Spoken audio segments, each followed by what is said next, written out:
Hello viewers, আজকে আমি তোমাদের জন্য একটা ঐতিহ্যবাহী রান্না নিয়ে এসেছি। সেটা হচ্ছে নিরামিষ মুড়িঘণ্ট বা ফুলকপি দিয়ে গোবিন্দভোগ চালের নিরামিষ ঘণ্ট যেটাকে বলে, বা চাল ফুলকপি যাই তোমরা বলো, সেইটার রেসিপি নিয়ে এসেছি। এটা কিন্তু একদম পুরনো দিনের রান্না, ঠাকুমার হাতের রান্না। এটা খেতে দারুণ টেস্টি হয় আর দেখতেও সুন্দর হয়, আর ভাত দিয়ে রুটি পরোটা সব কিছুর সাথেই চলে। তার জন্যে আমি একটা মাঝারি সাইজের ফুলকপিকে ডুমো ডুমো করে বড় বড় পিস করে কেটে রেখেছি। দুটো মাঝারি সাইজের আলুকে ওরকম ডুমো ডুমো করে কেটে রেখেছি। কিছুটা কড়াইশুঁটি নিয়েছি, একটা মিডিয়াম সাইজের টমেটোকে কুচি করে রেখেছি, কিছুটা কাজু কিশমিশ নিয়েছি, 1 চামচ আদা বাটা, 1 চামচ কাঁচা লঙ্কা বাটা নিয়েছি, 1/4 কাপ মতো গোবিন্দভোগ চাল ভিজিয়ে ধুয়ে জল ঝরিয়ে রেখেছি। আমি তারপরে ফোড়নের জন্য নিয়েছি সাদা জিরে, তেজপাতা, শুকনো লঙ্কা আর 3টে এলাচ, 3টে লবঙ্গ, 3টে দারচিনি। এইবার আমি কড়াই বসিয়ে তাতে প্রথমে আগে সাদা তেল দিলাম, দিয়ে ফুলকপিগুলোকে আগে ভেজে নেব। সমস্ত ফুলকপিগুলোকে আমি দিয়ে দিলাম। আমি নুন হলুদ কিচ্ছু দিয়ে ভাজবো না, কারণ নুন হলুদ দিয়ে যদি ভাজা হয় তাহলে রান্নার সময় কিন্তু নুনের পরিমাণটা ঠিক করা যায় না, অনেক সময় নুন বেশি হয়ে যায়। সেই জন্যে কোনো সময় আমি ভাজার সময় নুন হলুদ সেরকম একটা ইউজ করি না। ফুলকপিগুলো দিয়ে সুন্দর করে নাড়াচাড়া করে বেশ কিছুক্ষণ ধরে ভেজে একটু গায়ে রং ধরলে, দেখো আমার গায়ে রং ধরে এসছে, আমি এবার তুলে নিচ্ছি। এবার ওই তেলের মধ্যে আমি আলুগুলো দিয়ে দেবো। আলুগুলো দিয়েও ওরকম একটু নাড়াচাড়া করে বেশ কিছুক্ষণ ভেজে আলুগুলোরও একটু রং ধরবে, একটু ভাজা ভাজা হবে। দেখো একটু রং ধরে গেছে, আমি এবার আলুগুলোকেও তুলে নেব। আলুগুলো তুলে নেওয়ার পরে আমি যে কাজু কিশমিশটা রেখেছি সেগুলোকে একটু ভেজে তুলে নেব।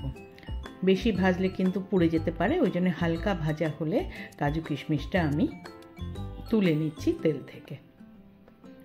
এবার যেটুকু তেল থাকলো তার মধ্যে আমি বড় 1 চামচ ঘি দিয়ে দিলাম।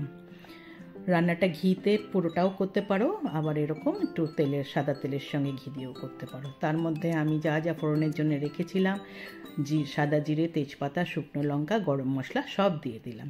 সুন্দর করে ফোড়নটা একটু নাড়াচাড়া করে ভেজে নিলাম, নিয়ে যে কড়াইশুঁটিগুলো রেখেছিলাম সেইগুলো দিয়ে দিলাম। দিয়ে কড়াইশুঁটিটা একটু ভাজা হলে আমি তার মধ্যে গোবিন্দভোগ চালটা দিয়ে দিলাম। দিয়ে একটু ভাজা ভাজা করব, বেশ সুন্দরভাবে পোলাওয়ের জন্য যেরকম আমরা ভাজি, বেশ চালটা বেশ স্বচ্ছ দেখতে হবে, সেই রকম ভাজতে হবে। ভাজতে ভাজতেই তার মধ্যে আমি যে আদা আর কাঁচা লঙ্কা বাটা 1 চামচ করে সেগুলো দিয়ে দিলাম। দিয়ে একটু নাড়িয়ে নিয়ে আমি 1 চামচ জিরের গুঁড়ো, 1/2 চামচ থেকেও কম একটু লাল লঙ্কার গুঁড়ো আর 1/2 চামচ মতো হলুদ গুঁড়ো দিয়ে সমস্ত মশলা ভালো করে মিশিয়ে আমি ভেজে নিচ্ছি। সুন্দর বেশ ভাজা ভাজা হয়ে গেলে যে টমেটোটা কুচিয়ে রেখেছিলাম তার থেকে আমি কিছুটা সরিয়ে রাখলাম, অতটা টমেটো দেবো না, কিছুটা টমেটো আমি দিয়ে দিলাম। দিয়ে টমেটোটাও মিশিয়ে নিলাম। মিশিয়ে নেওয়ার পরে এর মধ্যে আমি নুন দিয়ে দিলাম, বেশ বড় 1 চামচ নুন দিলাম। দিয়ে নুনটা আমি মিশিয়ে নিচ্ছি। দেখো নুনটা ভালো করে সমস্ত কিছুর সঙ্গে মিশে গেলে এইবার যে আলু ফুলকপিগুলো ভেজে আমি তুলে রেখেছিলাম সেইগুলোকে দিয়ে দিলাম। দিয়ে সমস্ত কিছু একসাথে মেশাবো, সুন্দরভাবে মিশে যাবে। দেখো চালটাও বেশ সুন্দর কিন্তু এতক্ষণ ধরে ভাজা হয়ে গেছে। এইবার আমি গরম জল করে রেখেছি সেটা দেবো। তার আগে যে কাজু কিশমিশটা ভেজে রেখেছিলাম সেটাও দিয়ে দিলাম, আর যে 3টে কাঁচা লঙ্কা রেখেছিলাম সেটাও দিয়ে দিলাম। দিয়ে এইবার আমি বড় 1 কাপ মতো গরম জল দিয়ে দিলাম। 1 কাপ না, প্রায় 2 কাপ মতো, কারণ বড় বাটির 1 কাপ দিয়েছি আমি। দিয়ে আমি তার মধ্যে সমস্ত কিছু বেশ চেপে চেপে মিলিয়ে দিলাম।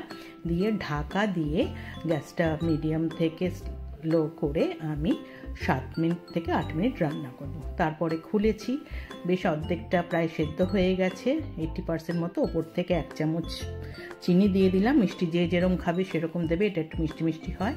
দিয়ে আরও আমি 3 মিনিট মতো সেদ্ধ করলাম। তারপরে ঢাকা খুললেই কিন্তু আমার আলু, ফুলকপি, চাল সব সুন্দর সেদ্ধ হয়ে গেছে।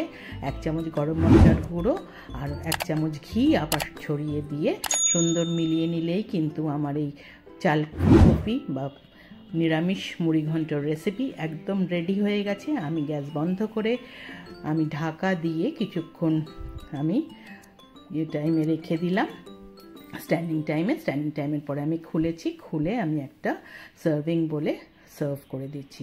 গরম ভাতের সাথে তো ভালোই লাগে, লুচি পরোটার সাথেও ভালো লাগে, আবার পোলাও ফ্রাইড রাইসের সঙ্গেও কিন্তু এটা খাওয়া যায়, দারুণ টেস্টি হয়। আর যখন এটা রান্না হচ্ছে তখনই দারুণ সুন্দর গন্ধ বেরোয়, যেহেতু গোবিন্দভোগ চালের মধ্যে আছে তাই। রান্নাটা যদি তোমাদের ভালো লেগে থাকে একটা লাইক করো, কমেন্ট করো, শেয়ার করো। যারা এখনও আমার চ্যানেলটা সাবস্ক্রাইব করোনি প্লিজ সাবস্ক্রাইব করে দিও, পাশে থাকা বেল আইকনটা প্রেস করবে, তাহলে আমার তৈরি সমস্ত রান্নার নোটিফিকেশন তোমাদের কাছে পৌঁছে যাবে।